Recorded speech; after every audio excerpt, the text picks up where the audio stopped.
جن سے آپ نے خطاب سماعت کیا، اور پیاری آواز کے مالک حضرت مولانا ذاکر صاحب، حضرت مولانا ریاست صاحب، اور میں نے محترم محب گرامی شفیق بھائی صاحب سے بہت پہلے کلام سنا تھا، آج بھی وہی آواز موجود ہے۔ تو یہ آپ کا پیارا اسٹیج علماء کرام کی نورانی جماعت سے معمور ہے۔ بس 9:30 بجتے بجتے انشاءاللہ تعالی صلاۃ و سلام ہوگا۔ آج کی یہ پیاری محفل بطور استقبال کے گھر والوں نے منعقد کیا، عالی جناب ڈاکٹر مختار صاحب، یہ ہے ماشاءاللہ۔ پتہ چلا کہ ان کی اہلیہ، ان کے 2 بیٹے، ان کے 2 بہو اور ان کے بھائی ایک اپنا کنبہ خاندان، ایک عظیم، اور ہر انسان صاحب ایمان کی خواہش ہوتی ہے کہ اس سفر پہ روانہ ہو تو ماشاءاللہ عمرہ کی فضیلت سے مالا مال ہو کر واپس آئے، اور یہ استقبالیہ پروگرام میں آپ تشریف فرما ہو۔ درود پاک پڑھیے، اللہم صلی علی سیدنا شفیعنا حبیبنا مولانا محمد بارک وسلم، صلاۃ و سلام علیک یا رسول اللہ۔ وہی رب ہے جس نے تجھ کو ہمتن کرم بنایا، میرے آقا کی عظمت و شان کہ وہی رب ہے جس نے تجھ کو ہمتن کرم بنایا، ہمیں بھیک مانگنے کا تیرا آستاں بتایا۔ تجھے حمد ہے خدایا، تجھے حمد ہے خدایا۔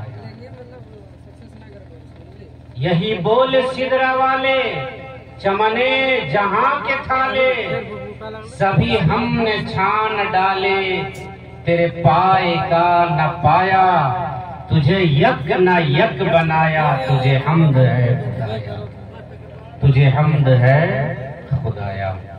عزیزان گرامی، آج عمر کے حوالے سے کچھ باتیں اور اس سے متعلق توبہ سے، اخلاق سے، اور اگر آپ کو کچھ لگے کہ یہ بیان ہو تو وہ بھی آپ بتا سکتے ہیں بلا جھجک۔ تو سب سے پہلے ہم عمرہ کے حوالے سے کچھ باتیں آپ تک پہنچانا چاہتے ہیں۔ سب سے پہلے یہ میں بتاؤں، آپ لوگوں کے ذہن میں ہوگا کہ لوگ عمرہ کے لیے جاتے ہیں تو عمرہ میں کیا کرنا پڑتا ہے، یہ ہوتا کیا ہے، کیا چیز ہے یہ، عمرہ کیسے کیا جاتا ہے اور کتنا خرچ ہوتا ہے، وغیرہ وغیرہ کچھ باتیں آپ تک پہنچائیں گے۔ اگر آپ سمجھنا چاہیں تو آپ پوچھ بھی سکتے ہیں۔ اب آئیے دیکھیں، عمرہ کا لغوی معنی کیا ہے، اس کا مطلب، عمرہ کا مطلب ہوتا ہے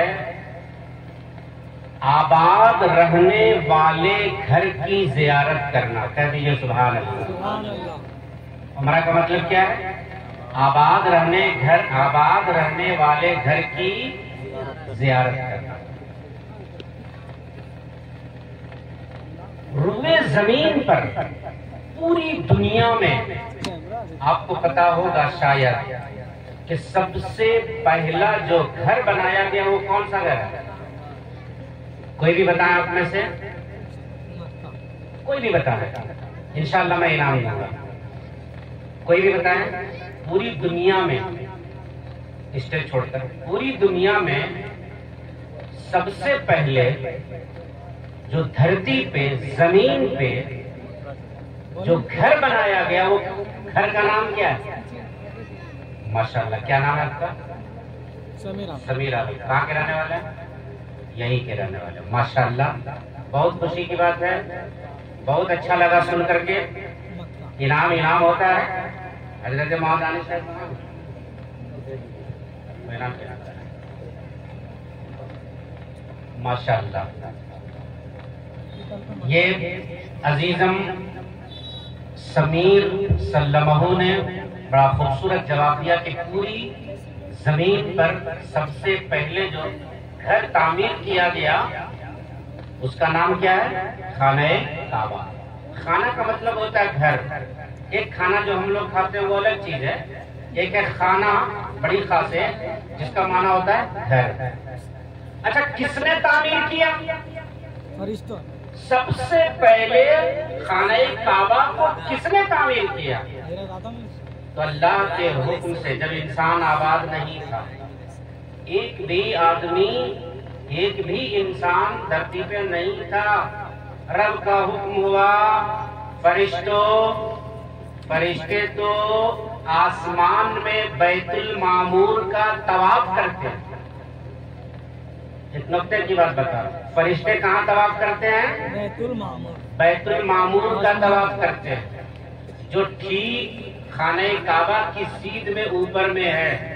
ایک قول کے مطابق چوتھے آسمان پہ اور ایک قول کے مطابق ساتویں آسمان پہ. کتنے آسمان پہ؟ ساتویں آسمان. رب کا حکم ہوا فرشتوں تم نوری مخلوق ہو، ایک گھر کا تم طواف کرتے رہتے ہو، میرا خلیفہ عنقریب دنیا میں آنے والا ہے اور اس خلیفے کی نسل سے انسان وجود میں آئیں گے. تم طواف کرتے ہو بیت المعمور کا، ایک ایسے گھر کا طواف کرو کہ قیامت تک جتنے میرے ماننے والے آئیں گے اس گھر کا طواف کریں گے. اللہ سبحان اللہ. اس گھر کا طواف کرانے کے لیے رب تعالیٰ کے حکم سے فرشتے نے خانہ کعبہ کی تعمیر کیا. ایک چیز اور میں بتا دوں، خانہ کعبہ جہاں تعمیر ہے نا مکہ شریف میں، یہ دنیا کے سب سے بیچوں بیچ جگہ ہے. کہاں؟ اچھا ایک اور میں نقطے کی بات بتا دوں. آپ کا دل کعبہ کی طرف جاتا ہے؟ کعبہ کی طرف آپ کا دل کھینچتا ہے کہ نہیں کھینچتا ہے؟ جی ضرور کھینچتا ہے. جو بھی صاحب ایمان ہے اس کا دل کعبہ کی طرف کھینچتا ہے. کیوں کھینچتا ہے؟ اب حکمت سنیے کیوں کھینچتا ہے. مقناطیس جانتے ہیں نا، چمبک. مقناطیس جانتے ہیں آپ؟ چمبک جس کو ہم لوگ بولتے ہیں. جب اس کو آپ لوہے سے سٹاؤ گے تو لوہے کو کیا کرے گا؟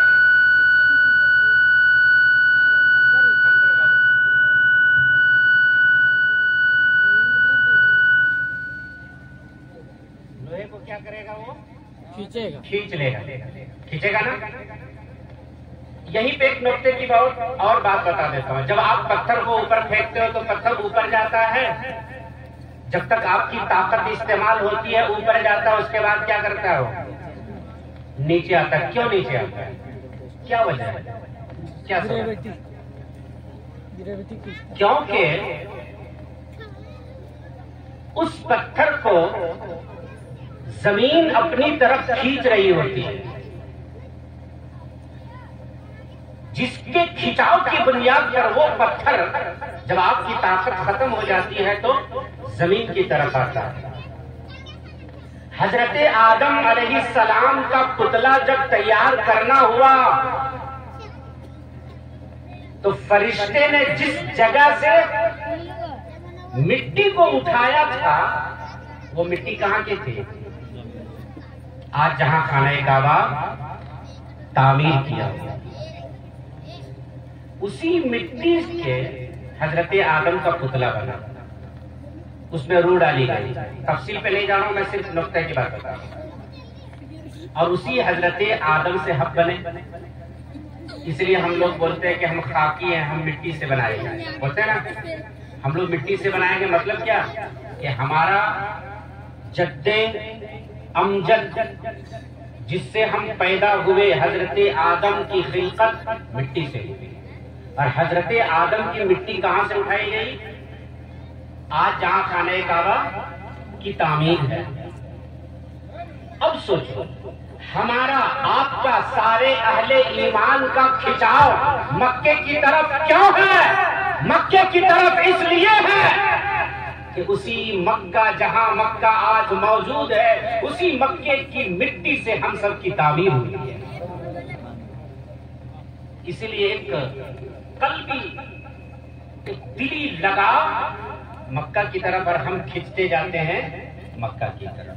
بہرحال تو میں یہ بتا رہا تھا، سب سے پہلے فرشتوں نے تعمیر کیا۔ جب حضرت آدم تشریف لائے جنت سے تو کافی روتے رہے، اتنا روئے 300 سال تک روتے رہے۔ کیسا سال تک؟ آج ہماری آنکھوں سے اللہ اور اس کے رسول کے خوف سے ایک قطرہ بھی نہیں بہتا، دھڑلے سے ہم زندگی گزار رہے ہیں، مستی سے زندگی گزار رہے ہیں۔ ارے آپ کی آنکھوں سے نکلا ہوا خوف الہی میں وہ قطرہ اتنا عظیم ہے کہ وہ جہنم کی آگ کو بجھانے کی صلاحیت رکھتا ہے۔ ایک بات میں بتا دوں، قیامت کا دن ہوگا نا تو امت رسول کی طرف بلکہ تمام انسان کی طرف جہنم کی آگ بڑھ رہی ہوگی، ہر کوئی پریشان ہوگا، یہ جہنم کی آگ بجھائی کیسے جائے؟ پانی پہ پانی وغیرہ وغیرہ، آگ بجھ نہیں رہی ہوتی کہ آقا صلی اللہ علیہ وسلم کی بارگاہ میں جبریل امین آئیں گے، ایک پیالہ پیش کریں گے، یا رسول اللہ اس پیالے میں جو پانی ہے یہ پانی آپ اس آگ کی طرف چھینٹا ماریے۔ آقا صلی اللہ علیہ وسلم اس پیالے کو لیں گے دستے پاک میں، چھینٹا ماریں گے آگ کی طرف۔ اس سے پہلے آگ بجھ نہیں رہی تھی، آگے بڑھ رہی تھی، چھینٹا پڑا، رسول پاک کے دستے اقدس سے بڑھتی ہوئی آگ رک گئی، جلتی ہوئی آگ بجھتی چلی گئی۔ آقا نے عرض کیا، اے جبریل یہ کون سا پانی ہے جس کے چند قطرے نے جہنم کی آگ کو بجھا دیا؟ یہ کون سا پانی ہے؟ تو جبریل امین عرض کریں گے، یا رسول اللہ یہ کوئی عام پانی نہیں ہے، بلکہ آپ کی امت میں اس شخص کے بہتے ہوئے آنکھ سے نکلا ہوا پانی ہے جو خوف الہی میں قطرہ بہتا رہا، آنکھوں سے آنسو بہتا رہا، خوف الہی میں جو آنکھوں نے آنسو بہایا ہے وہی آنسو آج آپ کی بارگاہ میں پیش ہے۔ سبحان اللہ۔ آپ اندازہ لگائیے، چائے چلائیے مگر تھوڑا دھیرے دھیرے میں، ٹھیک ہے؟ تو ہماری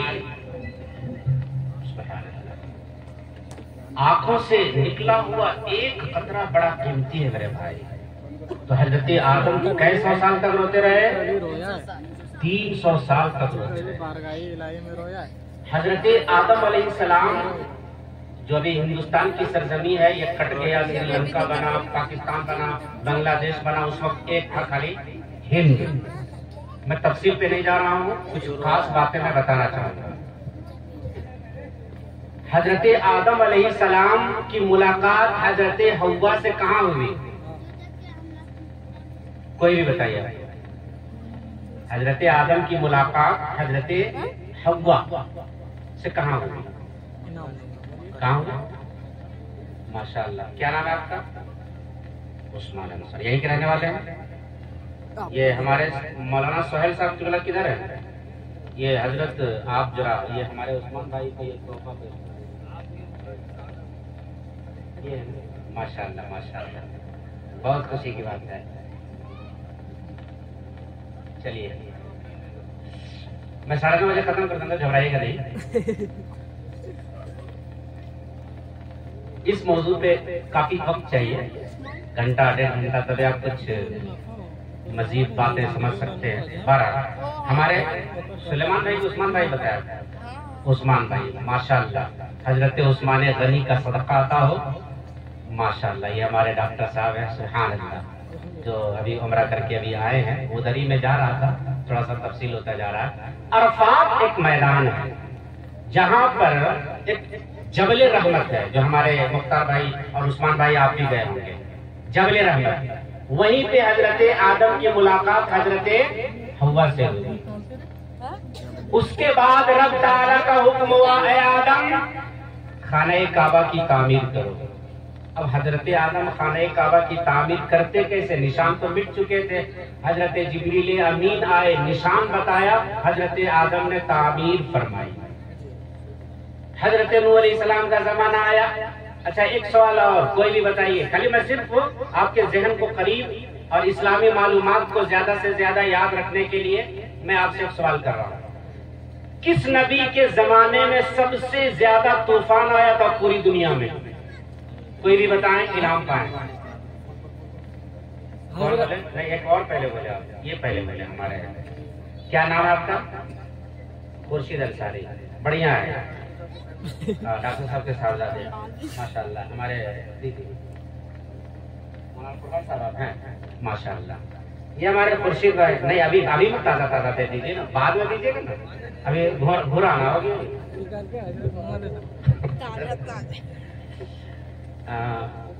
تو حضرت نوح علیہ السلام کے زمانے میں بڑا طوفان آیا تھا جس کو طوفان نوح کہتے ہیں، جس میں یہ خانہ کعبہ بھی اس کا نشان سارا مٹ چکا۔ بہرحال اس کے بعد حضرت ابراہیم تشریف لائے، انہوں نے خانہ کعبہ کی تعمیر کی، وغیرہ وغیرہ، بڑا تفصیل ہے، ادھر میں نہیں جا رہا ورنہ پھر جو خاص باتیں وہ بھول جاؤں گا۔ حضرت ابراہیم نے جب خانہ کعبہ کی تعمیر فرمائی، اچھا آپ کو میں بتاؤں، آپ سوچیں گے ہمارے گاؤں سے فلانوا جا رہا، فلانوا جا رہا، ہم نہیں جا رہا، فلانوا جا رہا، ہم نہیں جا رہا، وہ جا رہا، ہم نہیں جا رہا، تو ایسا کیوں؟ اللہ سب کو نصیب فرمائے، ہم کو بھی، آپ کو سب کو بھی جانا نصیب فرمائے۔ تو حضرت ابراہیم نے جب خانہ کعبہ کی تعمیر فرمائی تو عرض کیا مولا یہ تو بے آب و گیا علاقہ، یہاں کون آئے گا اس کے طواف کے لیے؟ تو اللہ تعالیٰ کی طرف سے آواز آئی، ندا آئی کہ ابراہیم تم جبل ابو قبیس پہ چڑھ جاؤ۔ جبل ابو قبیس دیکھنا گیا، بالکل خانہ کعبہ کے قریب ہے، چڑھ جاؤ، تم آواز دو دنیا میں، آواز لگاؤ۔ تو آج تو مائک کا زمانہ، وہ بھی یہی خالی بھاون میں سنا سکتے ہیں، پوری دنیا میں سنا سکتے ہیں، مائک سے نہیں سنا سکتے۔ تو حضرت ابراہیم نے عرض کیا مولا تو آواز لگانے بولتا ہے، میری آواز کہاں تک جائے گی؟ تو رب تعالیٰ فرمایا ابراہیم آواز لگانا تیرا کام ہے، اس آواز کو پوری دنیا میں پہنچانا میرا کام ہے۔ سبحان اللہ، سبحان اللہ۔ حضرت ابراہیم علیہ السلام نے آواز لگائی، اے لوگوں میں خانہ کعبہ کی تعمیر کر دیا، اس کی طرف تم طواف کے لیے آؤ۔ تو اس وقت جتنی روحوں نے لبیک اللہم لبیک کہا تھا، کہہ دیجیے سبحان اللہ۔ جتنی روحوں نے لبیک اللہم لبیک کہا تھا، جب اس دنیا میں وہ تشریف لاتی رہی اور لاتی رہے گی تو اللہ تعالیٰ اسے خانہ کعبہ کا طواف فرماتا ہے۔ تو جس نے لبیک کہا وہ حج کی دولت سے یا عمرہ کی دولت سے وہ مالا مال ہوتا رہے گا۔ عمرہ، میں یہ بتانے جا رہا تھا کہ عمرہ کسے کہتے ہیں اور بات کہاں سے کہاں پہنچ گئی۔ میں عمرہ کو ایک جھلک میں دکھاتا ہوں کہ آپ لوگ سوچتے ہوں گے عمرہ یہ کر کے آئے، کیا کر کے آئے؟ تو چلیے عمرہ کے لیے کیا کیا کرنا پڑتا ہے۔ آپ گھر سے نکلے تو ایک بات میں بتا دیتا ہوں، کعبہ شریف، مکہ شریف، مدینہ شریف کوئی عام شہر نہیں کہ جب چاہو، جیسے چاہو، جس طرح سے چاہو داخل ہو جاؤ، وہ شہر نہیں ہے۔ مکہ شریف وہ شہر ہے، وہ جگہ ہے جہاں پہ داخل ہونے کے لیے کچھ شرطیں ہیں، کچھ قید ہے۔ ان شرطوں میں ایک شرط یہ ہے کہ اگر کوئی میقات کا مطلب یہ ہوتا ہے کہ مکہ شریف جانے والوں کے لیے چاروں طرف سے ایک جگہ طے کر دی گئی ہے کہ یہاں سے اگر آگے بڑھو گے تو اب تمہیں پابندی کے ساتھ آگے بڑھنا ہوگا، لسر پسر نہیں جا سکتے، اس کو میقات کہتے ہیں۔ اب ہندوستان والے اگر جائیں گے مکہ نا تو ایک جگہ ہے یلملم، جس کو آج کل سعدیہ بھی کہتے ہیں، یہاں سے اس کو احرام باندھنا پڑے گا۔ مگر لوگ ہوائی جہاز سے جاتے ہیں تو اس کو پتہ کیسے چلے گا یلملم کب آیا؟ تو سب سے بہتر طریقہ یہ ہے کہ جب ہوائی اڈہ پہ جائے وہیں احرام باندھ لیں، وہیں 2 رکعت نماز پڑھ لیں، احرام بند گیا۔ احرام کا مطلب کیا ہوتا ہے؟ احرام کا مطلب ہوتا ہے کہ ایک کپڑا لیجئے چادر نما اور تہبند کی طرح اسے باندھ لیجئے، سلا ہوا نہیں ہونا چاہیے۔ ایک اور کپڑا لیجئے اور اس کو چادر بنا لیجئے اور اوڑھ لیجئے، اس کو کہتے ہیں احرام۔ سلا ہوا کپڑا نہیں پہن سکتے، ٹوپی نہیں لگا سکتے، سلا ہوا کوئی بھی کپڑا مرد نہیں پہن سکتا، عورتیں پہن سکتی۔ اب چلے احرام باندھ لیا، بہت ساری پابندیاں، وقت نہیں کہ میں اس میں تفصیلی گفتگو کروں، بہت ساری چیزیں منع ہیں، اس کو آپ نہیں کر سکتے۔ اب احرام باندھا، پہنچے کہاں؟ جہاں پہ آپ کا ہوٹل تھا، جہاں ٹھہرنے کی جگہ ہے، وہاں آپ پہنچ گئے۔ وہاں سے آپ گئے خانہ کعبہ احرام باندھ کر کے۔ خانہ کعبہ پہ پہنچے، طریقہ میں بتا چکا ہوں پہلے کہ کیسے پہنچنا چاہیے۔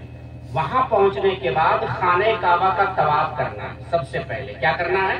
طواف۔ طواف کا مطلب ہوتا ہے چکر لگانا، چکر لگانا۔ 7 مرتبہ چکر لگاتے ہیں، اور جو چکر لگاتے ہیں یہ چادر کو یہ نیچے سے ایسے کر کے، ایک طریقہ میں بتا دیتا ہوں تاکہ کبھی آپ کو بھی جانا ہو نا تو یہ چادر سمجھ لیجیے، اس کو ایسے کر لیجیے، اس کو اجتباء کہتے ہیں۔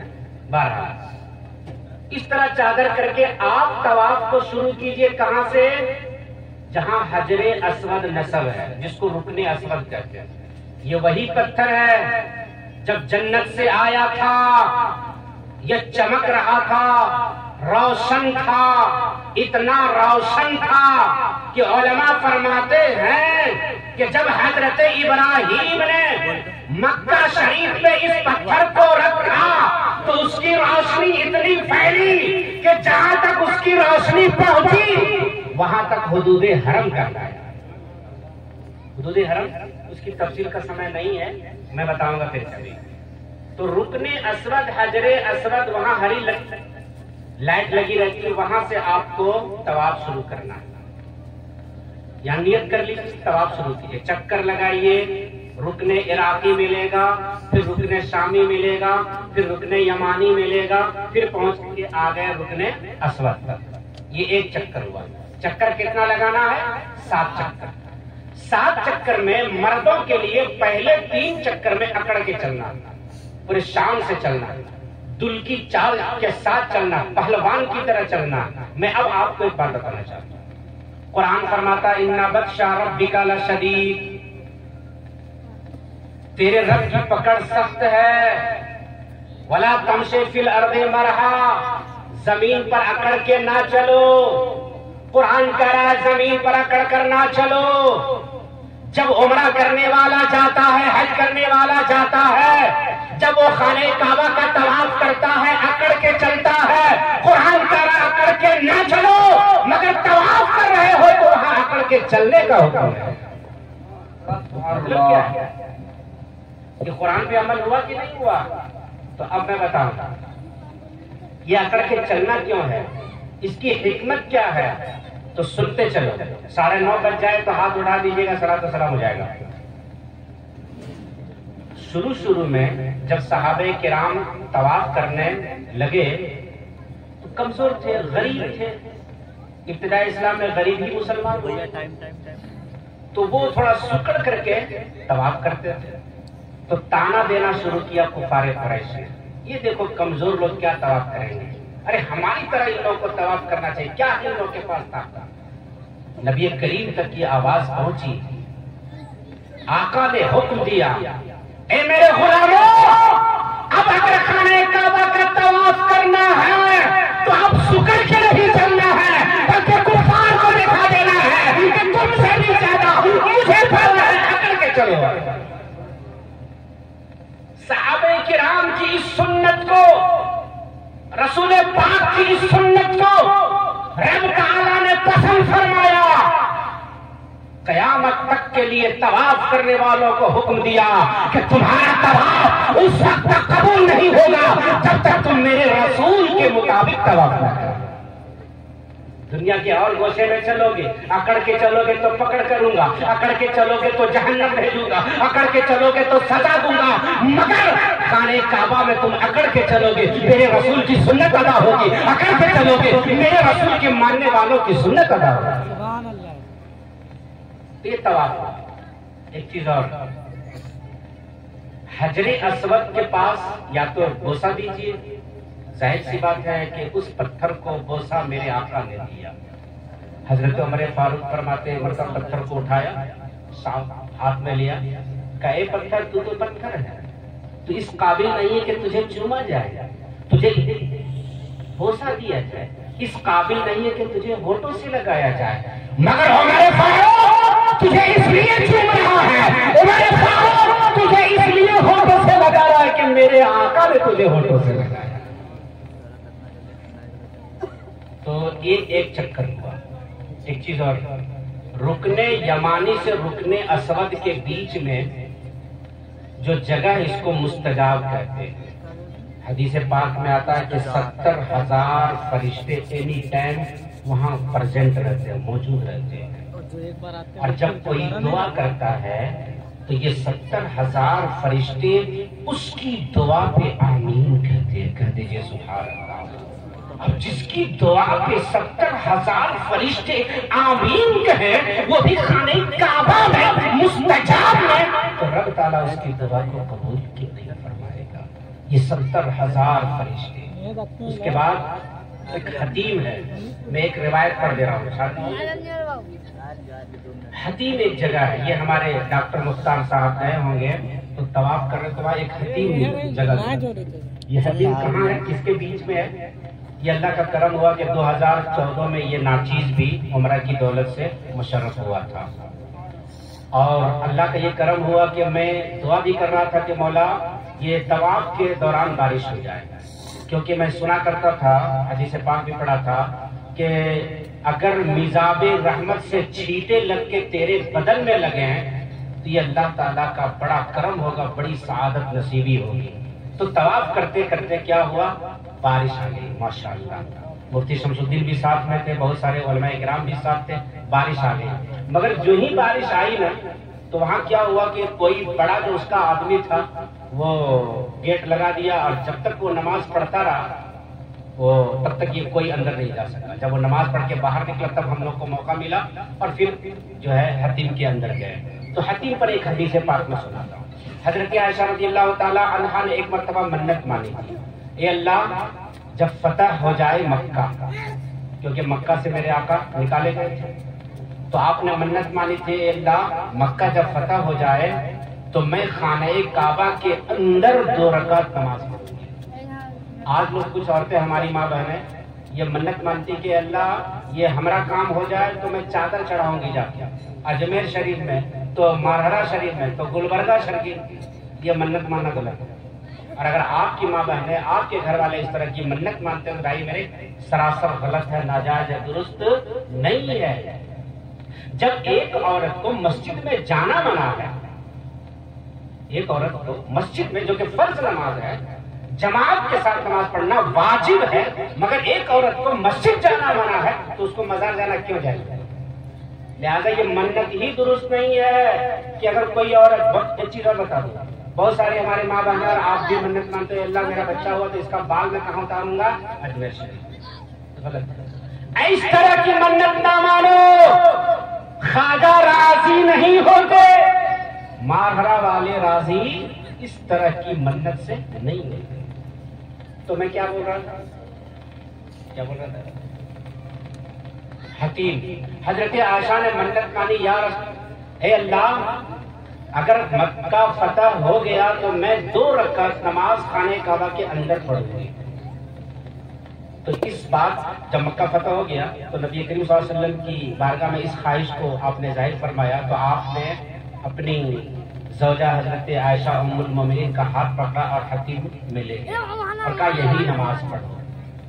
حضرت عائشہ سوچنے لگی یہ تو حتیم ہے، تو خانہ کعبہ کے اندر تو ہوا نہیں۔ تو آپ نے فرمایا عائشہ یہ حتیم خانہ کعبہ کے اندر ہی ہے، یہ باہر اس لیے ہو گئی جگہ کہ قریش والے جب خانہ کعبہ کی تعمیر کر رہے تھے تو ان کے پاس اتنا پیسہ نہیں تھا کہ یہ پورے کو گھیر لیتے، اس لیے حصہ اتنا باہر آ گیا۔ تو حضرت عائشہ نے وہی پورا کر نماز پڑھی، اور وہی حتیم کے اوپر جو ہے میزاب رحمت ہے جو سونے کا پرنالہ ہے۔ بہرحال یہ ہوا عمرہ، جب 7 چکر لگا لیا آپ نے، 7 چکر لگانے کے بعد مقام ابراہیم پہ آئیے، وہاں پہ 2 رکعت نماز پڑھیے، 2 رکعت نماز پڑھنے کے بعد آپ ملتزم کے پاس جائیے۔ ملتزم ہے کہاں؟ یہ حجر اسود اور باب کعبہ کے بیچ میں۔ ایک چیز اور بتا دوں، باب کعبہ کیا ہے بتا سکتے ہو؟ اس میں انعام نہیں دوں گا لیکن بتائیے آپ، کوئی بتائیے باب کعبہ کا رخ کدھر ہے؟ تو سن لیجیے مجھ سے اور یاد رکھیے گا، آئندہ کبھی آؤں گا تو پوچھوں گا۔ کعبہ کا دروازہ کدھر ہے؟ مشرق کی طرف، ہندوستان کی طرف۔ کر دیجیے سبحان اللہ۔ کعبہ کا دروازہ کدھر ہے؟ ہندوستان کی طرف۔ ہندوستان کی کتنی عظیم برکت ہے کہ دروازہ کعبہ کا کدھر کھلتا ہے؟ ہندوستان کی طرف کھلتا ہے۔ تو ملتزم اسی کے بیچ وہاں چمٹیے، دعائیں کیجیے، وہاں سے باہر جائیے، جتنا ہو سکے زمزم پیجیے، جتنا ہو سکے۔ زمزم کی خوبی میں بتا دوں، اللہ کے رسول فرماتے ہیں زمزم کو جس لیے پیا جائے مولا تعالیٰ اس میں شفا عطا فرماتا ہے۔ بیماری کے لیے پیو تو بیماری، مرض، جو بھی جس چیز کے لیے پیو، بار بار وہاں سے نکلیے تو صفا پہنچیے۔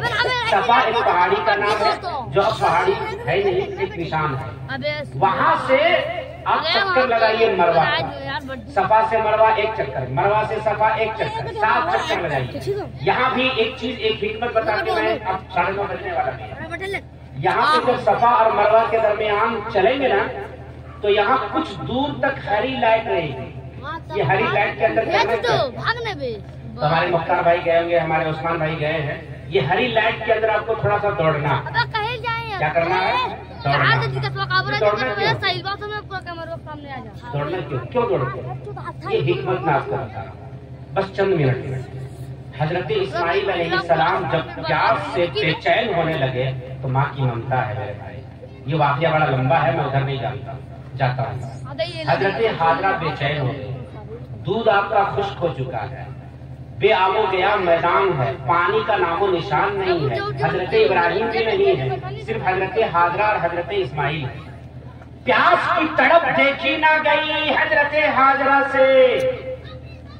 آپ پانی کی تلاش میں اس وقت صفا ایک پہاڑی تھی، اس پر چڑھ گئے، وہاں سے چاروں طرف دیکھ رہی کہ کہیں پانی ہے، کہیں پانی ہے، نہیں ملا۔ آپ وہاں سے اتری تو جب اتری تو ڈھلان تھی، صفا پہاڑی پہ تھی تو حضرت اسماعیل آپ کی نظروں کے سامنے تھا۔ جب نیچے اتری تو حضرت اسماعیل چھپ گئے، کیونکہ نیچے ہو گئے، حضرت اسماعیل اوپر ہو گئے، چھپ گئے۔ جب چھپ گئے تو حضرت ماں کی ممتا ہے، حضرت حاجرہ دوڑنے لگی اور اتنے دور تک دوڑی۔